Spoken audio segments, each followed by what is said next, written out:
আসসালামু আলাইকুম। আশা করি সবাই ভালো আছেন, সুস্থ আছেন। হাজব্যান্ড বাড়ি গিয়েছিল, আসার সময় সুন্দর মাছ দেখেছে তাই নিয়ে আসছে। মাশাল্লাহ, আসলে মাছগুলো এত সুন্দর, আর সবগুলো মাছে তো অনেক ডিম আছে।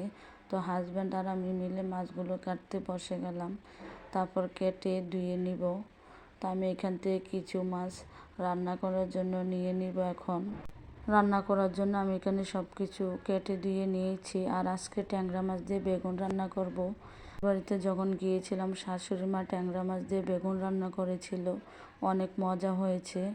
আজকে আমিও রান্না করব। তো এখানে কিছু মাছ নিয়েছি। তারপর আমি 1 টেবিল চামচ হলুদের গুঁড়া আর 1 টেবিল চামচ লবণ দিয়ে মাছগুলো মেখে নিব।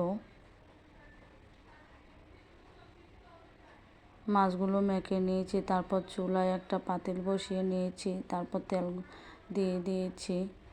তারপর এখন মাছগুলো দিয়ে দিব। আর এই ননস্টিক পাতিলগুলোতে রান্না করতে ভালো লাগে। যেটাই রান্না করি খুবই সহজে রান্না করা যায়, আর তেলও বেশি লাগে না। আর এই কুকিং সেটটা আমি 12,300 টাকা দিয়ে নিয়েছিলাম। মাছ এক পাশ ভাজা হয়েছে, এখন আমি উল্টিয়ে দিয়ে অপর পাশ ভেজে নিব। দেখলাম তো খুবই সহজে মাছগুলো উল্টিয়ে নিলাম। তো মাছ ভাজা হয়ে গেছে। তারপর আমি এখন মাছগুলো উঠিয়ে নিব। তারপর মাছ ভাজা তেলের মধ্যে দিয়ে দিব কালো জিরা আর 2টা শুকনো মরিচ ফোড়ন।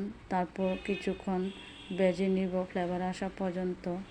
তারপর আমি দিয়ে দিব পেঁয়াজ কুচি। তারপর দিয়ে দিব কাঁচা মরিচের ফালি। তারপর আলুগুলো দিয়ে আমি পেঁয়াজের সাথে লাল করে ভেজে নিব। তারপর দিয়ে দিব 1 টেবিল চামচ লবণ দিয়ে তারপর নেড়েচেড়ে ভেজে নিব।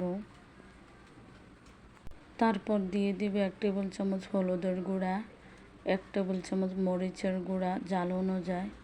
তারপর দিয়ে দিব 1 টেবিল চামচ ধনিয়ার গুঁড়া, 1 টেবিল চামচ জিরার গুঁড়া।